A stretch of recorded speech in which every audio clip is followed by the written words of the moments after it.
इस पाठ आज कैसे हैं आप लोग। आई होप आप सभी अच्छे होंगे, स्वस्थ होंगे, मैं स्टोरी लाइन को एंजॉय कर रहे होंगे। तो जो कोई भी मेरे चैनल पे न्यू है प्लीज मेरे चैनल को लाइक शेयर सब्सक्राइब करना मत भूलिएगा। और अगर आप लोगों को मेरी स्टोरी लाइन उसके प्लॉट पसंद आ रहे हैं तो प्लीज मुझे कमेंट्स करके प्रोसीड करना भी मत भूलिएगा। जैसा भी लगे आप लोगों को मुझे जरूर बताइएगा। देन चलिए हम स्टार्ट करते हैं इस फैन फिक्शन को, जहाँ हमने लास्ट पार्ट में देखा था कि किस तरीके से जो जियांग यू थी वो विंग का किडनैप करके ले जा चुकी थी। विंग ने खाना पीना सब कुछ छोड़ दिया हुआ था। जहाँ पे जियांग यू ने विंग से कहा था कि वो अपने दादाजी को देखे, तो विंग ने साफ साफ मना कर दिया था, ये कहते हुए कि वो सच में एक नंबर की स्वार्थी औरत है। जहाँ पे जियांग यू ने वापस से कहा था कम से कम नाना जी को ना सही एक हिलर होने के नाते एक पसंद को चेक कर लेने के लिए, पर विंग बहुत ज्यादा नाराज था। तो जियांग यू ने उसे बोला था कि अगर तुम उसे चेक करते हो तो मैं तुम्हें तुम्हारे बच्चे से मिलने दूंगा और साथ में तुम उससे बात कर सकते हो। तो विंग हामी भर चुका था। वहीं दूसरी तरफ जो जियांगची था वो जब घर आता है तो उसे पूछता है कि पता चला है कि आप घर पे किसी को उठाकर लाए हो। जिस पे जियांगयू उसे कहती है कि पहले जाओ फ्रेश हो जाओ, आओ खाना खाओ फिर बात करते हैं, क्योंकि उसके बाद का रिएक्शन क्या होने वाला था पता नहीं। सेम एज जल्दी जियांगजी अपने कमरे में जा चुका था और वो जल्दी से फ्रेश हो रहा था और कहता है खुद से, किसे लाई होंगी मॉम, पता नहीं कौन है ये और ये सब क्या चल रहा है, आई डोंट नो। फिर भी वो रेडी हो जाता है अच्छे से। नाइट वेयर वेयर करने के बाद आती है, कहता मॉम अब बताए। मॉम कहती है खाना खाना है, इतना बोलकर वो खाना लगाती है जहाँ पे जियांग पे मियांग और जियांग सिंह और यूं तीनों बैठ करके खाना खा रही होती है। तो जियांग सिंह कहता है डैड आपको पता है मॉम किसे लेकर आई है। जियांग पे मियांग गुस्से में उसे घूर कर देखते हैं एंड देन वहां से वापस से खाना शुरू कर देते। जियांग सिंह कहता ओप्स लगता है मामला कुछ ज्यादा ही सीरियस है। फिर वो भी खा जाता। खाना खा लेने के बाद जियांग पे मियांग चले जाते हैं। तो जियांग यू कहती है अच्छा एक्चुअली मैं तुम्हारे लिए, तो वो कहता है मॉम डोंट टेल मी कि आप मेरे लिए कोई ओमेगा लेकर आई है। हाँ बिल्कुल भी नहीं। और इतना बोल करके वो कहती है, वो कहता है सच में आप मेरे लिए ओमेगा तो नहीं लाई है ना। जंग कहती है एक्चुअली मैं, वो तुम्हारा भाई है। इतना सुनना हुआ था तो जंग कहता व्हाट, क्या बकवास कर रही है, मेरा भाई, जहाँ तक मुझे पता है मैं सिंगल हूँ। फिर जियांग बताती है कि शादी से पहले ही वो प्रेग्नेंट हो गई थी एंड देन ये उसी का कारनामा है, आई मीन कि विंग वही बच्चा है जिसका जियांग चिल्लाते ही कहता मॉम तो आप जाकर उसे क्यों लेकर आई हैं। तो जियांग कहती है क्योंकि मैं चाहती हूँ कि उसे भी वो सब कुछ मिले बाबा। तो फिर जियांग कहता है अच्छा ऐसा है क्या, अब जाकर उसे लेकर आइए ताकि उसमें हिस्सेदार हो, इस प्रॉपर्टी में, इस घर में, हर एक चीज में। हम्म, वैसे कौन है वो, मैं उसे देखना चाहता हूँ। इतना बोलकर वो बिना वेट किए सीधे उसके रूम में आता है। रूम ओपन करते जा विंग ऐसे ना अपने पैरों के बीच में ना सर फंसा करके रो रहा था। जैसे डोर ओपन सुनता है, वो जब सामने देखता है तो जांग चेंग उसे देखते ही कहता ओ तो तुम हो वो। उसके पास आता है और उसके फेस को ऊपर लेफ्ट राइट करते हुए कहता है कौन हो तुम। विंग उसके हैंड को हटाते हुए कहता है, क्योंकि वो भाप गया था कि ये अल्फा है, कहता है दूर रहो मुझसे, समझे ना, मैं ऑलरेडी किसी का हूँ। तो जंगजी की क्वाइट इंटरेस्टिंग, तो तुम्हें इंटरेस्ट ले कौन रहा है बच्चे, वैसे सॉरी काका, क्या बुलाऊं मैं तुम्हें, वैसे यहाँ हमारे घर में आके प्रॉपर्टी में, इस घर में हिस्सा लेना चाहते हो और इस घर का फैमिली पार्ट बनना चाहते हो तो भूल जाओ। रिंग से देखते हुए कहता किसने कहा कि मैं यह चाहता हूँ, मैं यहाँ से जाना चाहता हूँ ताकि मैं अपने बच्चे के पास जा सकूँ। ये सुनना हुआ था तो जैंग जैंग उसे देखता है अपनी मॉम को एंड देन कहते हैं मॉम इसका तो बच्चा भी है और इसी की तरह नाजायज होगा। रिंग ये कहता है चुप हो जाओ, अगर एक शब्द भी मेरे बारे में कुछ भी बोला ना तो मार डालूंगा जान से मैं। मेरा बच्चा नाजायज नहीं है, मेरे बच्चे का बाप है और वो है तो लैन वांगजी। भाई साहब ये सुनता है तो जंग जंग कहता क्या कहा तुमने, लैन वांगजी, हो साइको, साइको तुम्हारा अल्फा। आह, वाह, अब तो मजा आएगा तुम्हारे साथ खेलने में। एक्चुअली में पता है क्या, मैं बताता हूँ, उसने मेरे हॉस्पिटल को बनने में बहुत प्रॉब्लम क्रिएट किया था। चलो अच्छा ऐसी कोई प्रीसियस चीज यहाँ है तो तुम्हारे साथ खेलने में थोड़ा सा तो मजा आने वाला है। इतना बोलकर जैसे उसे टच करता विंग उसके हैंड हटाते हुए कहता दूर रहो मुझसे। झांगजिंग कहता अरे मैं तो तुम्हारा छोटा सा अल्फा भाई हूं ना, मैं तुम प्रीसियस से ओमेगा, वैसे तुम्हारे अंदर ऐसा क्या है जो वो तुम्हारे प्यार में पड़ गया, क्योंकि तुम तो बहुत एवरेज से लग रहे हो। तुम्हारे में कुछ ऐसा है भी नहीं। रिंग बस उसकी बकवास बातें सुन रहा था और कहता है चलो यहाँ से। चांग बातें कहती है अच्छा दूर रहो उससे। जांग सिंह कहता है अच्छा किया जो आप इसे लेकर आ गए हो, मैं इसके साथ खेलने के लिए तैयार हूँ। वैसे क्यों ना मैं इसी से शादी कर लूँ, आपको दूसरा ओमेगा लाने की जरूरत ही नहीं पड़ेगी। भाई सबिंग तो इतना ज्यादा डर गया हुआ था। एंड देन उन दोनों को देख रहा हुआ था। चांगची की बात सुनने के बाद शांगिर कहती क्या बकवास कर रहे हो, वो तुम्हारा भाई है। तो जंगजिंग कहता है क्या फर्क पड़ता है, भाई बन के रहे या फिर मेरा ओमेगा बन के रहे, मैच तो होना है ही इसे। और तब को वहां से चला जाता है। विंग काफी ज्यादा डरा हुआ था और अपने मन में ये कहता है मुझे जल्दी से जल्दी यहाँ से निकलना होगा। चांग उसे देखती हुई कहती है विंग तुम खाना खा लो। विंग कहता है मुझे नहीं खाना और मुझे यहाँ से जाना है। चांग कहती है बिना काम किए तो तुम यहाँ से नहीं जा सकते हो। अगर तुम्हें जाना है और अगर तुम यहाँ से सच में बाहर आना चाहते हो तो तुम्हें नानाजी को देखना होगा विंग। विंग कहता हाँ ठीक है मैं देख लेता हूँ। तो चलिए अभी मेरे साथ इस पे। शबीर कहती है अभी नहीं, पहले खाना खाओ रेस्ट करो, मॉर्निंग में ओके ना। कितना बोलकर वहां से जाती है, खाना भिजवाती है। अब इनको सरवाइव करना था, दैट्स व्हाई वो खाना खा रहा था और रो रहा था। और कहता है 2 दिन हो गए मैंने युवान को नहीं देखा, मैंने उसे नहीं देखा। जब वो मेरे सामने था तो हर वक्त मैं उसे कोसा करता था कि वो कि उन्होंने क्या किया मेरे साथ। पर इसका मतलब ये थोड़ी था कि मैं अपने अल्फा से प्यार नहीं करता। मैंने भी तो प्यार किया था, पर उन्होंने जो किया वो मैं कभी भूल ही नहीं पाया। उनके उस पागलपन की वजह से मैं बस डरा हुआ था और मैं दूर था। लेकिन इसका ये मतलब थोड़ी था कि मुझे मैं मैं यहाँ से जाना चाहता हूँ। प्लीज मुझे ले जाओ, प्लीज पंक्ति, प्लीज मुझे ले जाओ यहाँ से, मुझे नहीं रहना यहाँ पे। ये बोलकर फिर ना विंग रोते रोते खाने लगा था। आंची के ना सीने में दर्द हो रहा था और अपने चेस्ट को पकड़े हुए था। ईवान कहता है डैड क्या हुआ है। ईवान को देखने के बाद वांगजी कहता है कुछ नहीं, कुछ भी नहीं हुआ है। और उसे गले लगा लेता है क्योंकि उसके बॉडी से ना विंग की थोड़ी थोड़ी सी स्मेल आ रही होती क्योंकि उसका जो फेरोमोन्स था ना वो वांगजी और विंग के मिक्स था। हालांकि हमारा ईवान अल्फा था पर फिलहाल से वो बच्चा था ना, दैट्स है उसकी बॉडी से दोनों स्मेल आती थी। तो वांगजी को ना थोड़ा अच्छा लग रहा था और वो कहता है तुम्हारी मम्मा तकलीफ में है, मुझे उसे लाना है। बस बहुत हुआ, मैं इससे पहले कि वीक हो जाऊं, मुझे मुझे वापस रिकवर करके लाना है। इतना बोलते हुए उसे सिर्फ कर रहा होता है क्योंकि वांगजी की बेचैनी का इलाज फिलहाल से युवान था। क्रिस आता है डॉक्टर को लेकर के, फिर वांगजी को चेक कराया जाता है और उसे कहते हैं कि हड्डी के पास बुलेट्स लगी है तो आपको एक्सरसाइज वगैरह करना होगा ताकि आप चल फिर सके वरना प्रॉब्लम हो जाएगी। वांगजी उसकी सारी बातें सुन रहा था और हाँ में सर हिला रहा था। उसके बाद वो वापस से लेट जाता है। डॉक्टर के जाने के बाद क्रिस कहता है सर आह हमने मिस सनाया से बात की है, वो लोग ऑन द वे हैं और कभी भी आते होंगे। अंजी कहता है क्रिस वो तकलीफ में है, वो रो रहा है, क्या करूं मैं। क्रिस जो कि सैंटी हो रहा था अंजन के साथ सर हम फिलहाल से कुछ नहीं कर सकते, वो पूरा एरिया जोन हमारे क्षेत्र से पूरा बाहर है और वैसे भी हमने उनके साथ पंगे तो लिए ही है ना। इतना बोल कर वो चुप हो जाता है और कहता है पंगे। क्रिस कहता है सर जिस लैंड के ऊपर हमने सोचा था कि हम मार्ट बनाने वाले हैं वहां पे उन लोगों ने हॉस्पिटल खोला है। आपको पता है 3 साल पहले जो प्रोजेक्ट चालू हुआ था। ये सुनकर वांगजी कहता हाँ कैसे बोल सकता हूँ, हमारे बीच तो पूरा जंग छिड़ गया था और उस प्रोजेक्ट को अभी गगो हैंडल कर रहे हैं।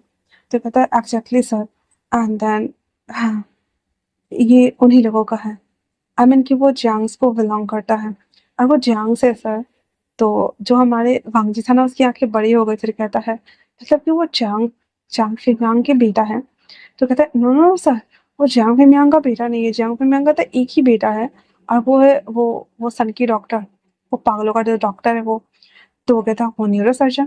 तो कहता हाँ हाँ सर वो वही एक्चुअली में ये उनकी वाइफ का बेटा आई मीन कि इनका अडॉप्टिव फादर कौन है नहीं पता सर।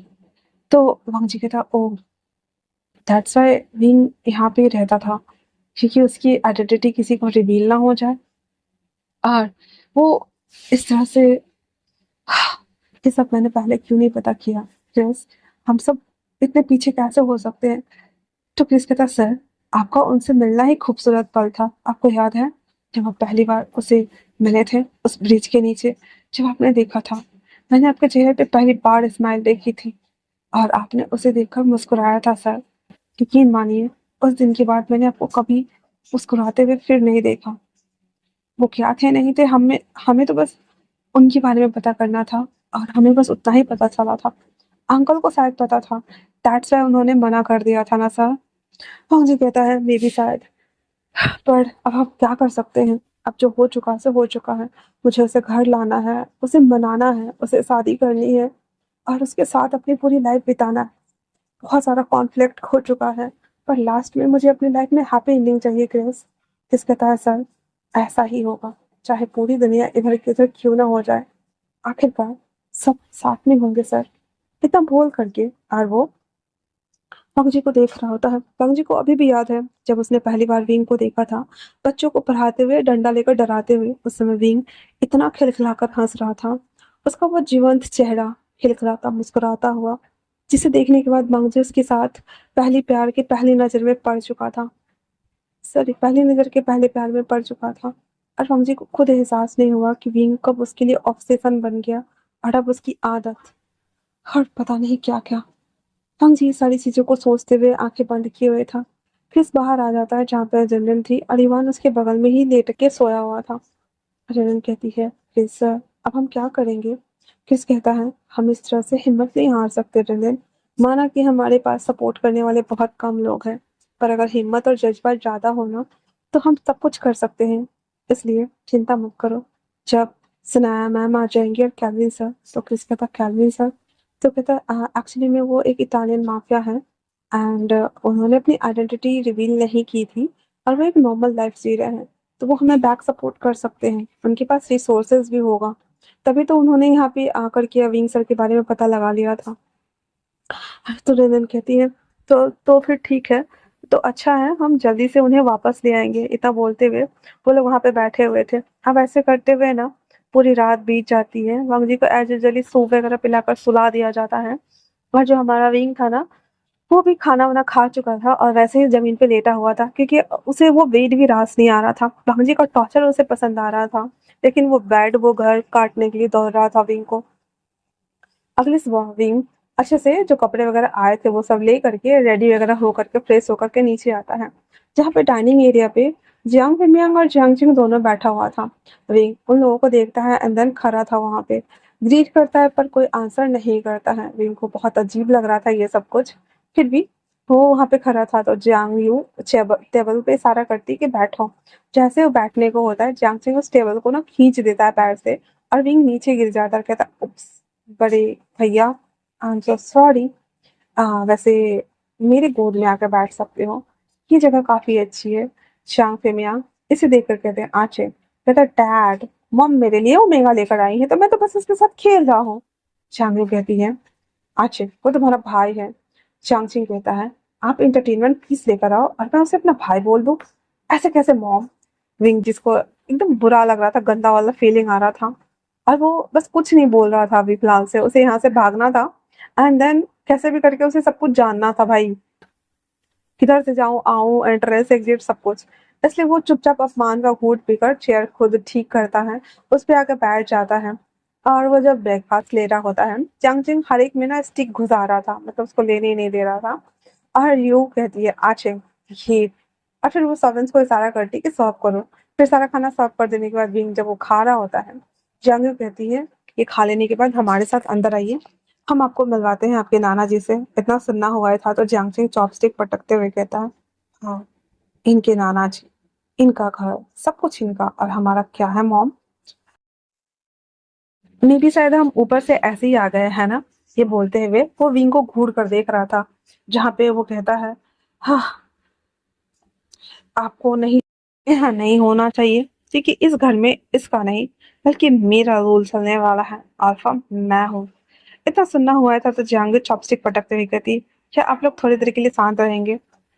कब क्या करना है, कब क्या बोलना है, तुम लोगों को जब पता नहीं हो तो बोलना नहीं चाहिए। ऊपर से मैं इसे यहाँ लेकर आई हूँ ताकि मैं पा और तुम्हारी ग्रैंड मॉम को, आई मीन तुम्हारी दादी को मैं ठीक कर सकूँ, क्योंकि इसके अलावा कोई ठीक नहीं कर सकता है। तो जियांगचिंग कहता, ओ, तो मुझे तो इसको पैरों में पड़ जाना चाहिए है ना मॉम। इतना गोल गोल से घूर कर देख रहा होता है विंग, जो कि खाना 2-3 बार ही खाया था। चॉपस्टिक पटकते हुए कहता है, मुझे कोई शौक नहीं है यहाँ रहने का। एक बार मेरा काम हो जाए, मैं अपने फैमिली के पास वापस जाना चाहता हूँ, क्योंकि मुझे यहाँ नहीं रहना। तुम्हारी प्रॉपर्टी, तुम्हारा घर, फैमिली, सब कुछ तुम्हें मुबारक हो। मेरे पास अगर कुछ है तो मेरी फैमिली है। और वही मेरे लिए काफी है।